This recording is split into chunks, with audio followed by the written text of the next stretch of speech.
안녕하세요. 리바이버입니다. 자동차 제조사들은 차량의 상품성을 높이기 위해서 계속해서 블랙박스와 같이 애프터마켓에서 선보이던 기능들을 추가 옵션으로 제공하거나 기본 옵션으로 적용하는 추세입니다. 그래서 이번 영상에서는 그런 추세를 반영하여 국내 자동차 애프터마켓 시장에서 그 규모를 축소해야 할 제품 9가지에 대해서 알아보겠습니다. 해당 제품을 제조하는 업체는 적어도 내수 생산 모델에 한해서는 향후 개발 비용을 줄이거나 해외로 진출하거나 혹은 사업을 일부 축소하여 관련 기술 기반으로 다른 아이템을 발굴하는 것도 좋겠죠. 실제로도 그렇게 진행이 되고 있고요.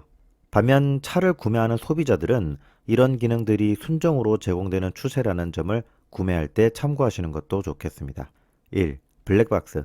현대차 기아 제네시스는 내장형 블랙박스인 빌트인 캠 옵션이 있고 여기에 화질이 좋아지고 음성 녹음이 추가된 빌트인 캠 2까지 나온 상태입니다. 빌트인 캠 1 당시만 하더라도 음성 녹음이 안 된다는 점 때문에 블랙박스를 추가로 장착하는 사례가 많았지만 빌트인 캠 2에서는 필요가 없게 되었죠. 중고차를 구매한다면 기존 제품을 탈거하고 최신 기술이 적용된 새 블랙박스를 설치하는 수요가 있지만 최근 신차 구매는 거의 빌트인 캠을 순정으로 선택하는 추세입니다. 게다가 국내 블랙박스 시장은 이미 포화 상태에 이르고 있는데요. 그래서 아이나비 블랙박스 브랜드 팅커웨어와 파인뷰 블랙박스 브랜드 파인 디지털은 이미 모두 해외 시장에 상륙했습니다. 그 이유로는 국내 시장 포화라는 문제도 있지만 특히 글로벌 주요 국가들이 블랙박스에 대한 의무 규정을 강화하고 있기 때문입니다. 실제 일본은 2017년부터 상용차의 블랙박스 설치를 의무화했고 유럽연합은 2022년부터 신규 출시 차량 모델에 블랙박스 등 정보 기록 장치 장착을 의무화했습니다. 2. 하이패스 단말기. 대한민국 하이패스 단말기 보급률은 2023년 7월 기준 96.5%로 상당히 높습니다. 그만큼 이 시장도 포화 상태라는 거죠. 게다가 블랙박스는 주행뿐만 아니라 주차 중일 때 상시 녹화도 하다 보니 사용하는 시간이 긴 만큼 고장날 가능성도 높습니다. 하지만 하이패스 단말기는 단순한 송수신 기능만 하기 때문에 발열이 심하거나 하는 등의 고장이 발생할 가능성이 상대적으로 적습니다. 신차의 경우 하이패스 단말기는 구매자들도 선호하는 옵션 사양이며 중고차를 구매할 경우 블랙박스라면 신제품이 나올 때마다 화질이나 성능 개선, 전력 효율 개선이 있어서 바꾸기도 하지만 하이패스 단말기가 순정이든 사제든 장착되어 있다면 보통 새로 구입하지는 않는 것이 일반적이기도 하죠. 3. 차량용 공기청정기. 사실상 차량용 공기청정기는 황사, 미세먼지, 코로나라는 명분으로 국내 소비자들에게 과장 광고 혹은 거짓 광고를 하는 거나 마찬가지입니다. 자동차 공기질은 외부 공기, 내부 공기로 나뉘는데 외부 공기의 경우 에어컨 필터를 통해서 1차로 걸러집니다. 물론 외기 유입 모드로 설정했는데 에어컨 필터가 미세먼지조차 걸러주지 못하는 낮은 등급을 사용한다면 차량용 공기청정기의 효과가 있을 수 있겠죠. 하지만 대부분 외기 유입을 하지 않는 데다가 외기 유입을 하더라도 에어컨 필터만 좋은 것을 쓰면 굳이 차량용 공기청정기를 살 필요가 없습니다. 뿐만 아니라 가정용 공기청정기는 220V 교류를 써서 필요 전력량이 충분하고 구조의 경우 팬의 직경, 흡기구, 배기구가 넓어 조용하면서도 효율이 높습니다. 그에 반해 차량용 공기청정기는 USB 전원을 써서 전력도 충분하지 않고 크기도 제한적이라 팬 소리만 크고 효율이 좋지 않습니다.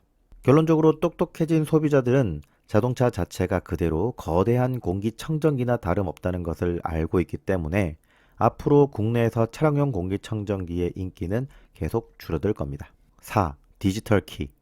애프터마켓 디지털 키도 몇 개 업체가 있죠. 더컵, 브링, 키플, 아차키, 만도키 정도가 있는데 디지털 키는 순정으로도 보급이 많이 되어 있는 편입니다. 심지어 스마트워치로도 가능해졌죠. 최근에는 현대차에서 H 엠블럼 디자인으로 스마트 키가 나왔고 스마트 주차 보조 버튼이 들어가는 등으로 인해 업체들은 이를 위한 추가 개발 및 투자 비용이 발생합니다. 하지만 언젠가는 이 스마트 키마저도 없어지고 폰으로만 자동차를 열게 되는 날이 올지도 모릅니다. 그리고 디지털 키는 신차 구매 시 옵션 선호도가 높고 중고차 구매자들도 추가로 디지털 키를 구매하는 경우는 잘 없다 보니 디지털 키는 이제 신차에 발맞춰서 추가 개발을 하기엔 어려운 아이템이라고 봅니다. 이제는 슬슬 발을 떼고 해외에 있는 현대차 기아 수출 국가를 대상으로 판매 거점을 넓히는 것도 좋겠습니다. 5. 스마트폰 거치대 무선 충전기. 제가 이 두 개의 아이템을 하나로 묶은 이유는 보통 스마트폰 거치대가 무선 충전 기능을 겸하기 때문입니다. 그런데 무선 충전 패드는 순정차에도 많이 적용되어 있고 심지어 산타페는 고급 사양에서 두 개가 동시에 충전이 가능합니다. 게다가 스마트폰 거치대가 필요 없어진 이유가 예전에는 스마트폰으로 티맵을 봐야 했기 때문에 거치대가 필요했지만 요즘에는 무선 안드로이드 오토나 애플 카플레이 동글을 쓰면서 거치대가 필요 없게 되었습니다. 무선 충전기나 거치대가 필요한 차량은 순정 내비조차 없는 오래된 중고차의 가능성이 높습니다. 6. 애프터블로우. 애프터블로우도 소비가 줄어들 것이 뻔한 이유는 순정형 애프터블로우가 많아지는 추세이기 때문입니다. 순정형 애프터블로우는 사실 공조장치 컨트롤러만 개선한 것이기 때문에 제조사 입장에서는 낮은 비용으로 큰 생색을 낼 수 있는 기능인데요.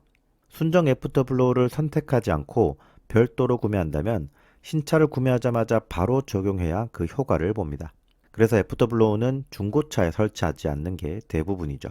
만약 중고차에 설치한다면 에바클리닝 작업을 제대로 받은 뒤에 해야 하는데 중고차에 그렇게까지 돈을 투자하는 사람은 잘 없죠. 7. 서라운드 뷰. 차량의 전, 후, 좌우 4개의 카메라 영상을 한데 모아서 마치 차량을 위에서 보여주는 것과 같이 해주는 기능인데요. 자동차 트렌드가 SUV 그리고 대형화되다 보니 한국처럼 주차 공간이 좁은 국가에서는 많이 선택하는 인기 옵션입니다. 심지어 얼마 전 아반떼도 페이스리프트가 되면서 이 옵션이 생겼죠. 하지만 애프터마켓 서라운드 뷰는 제품 금액과 시공 비용도 만만치 않을 뿐더러 순정만큼의 영상 간격 조정, 즉 캘리브레이션 레벨이 높지 않기 때문에 서라운드 뷰 시장은 급격히 줄어갈 것으로 예상됩니다. 8. 헤드업 디스플레이.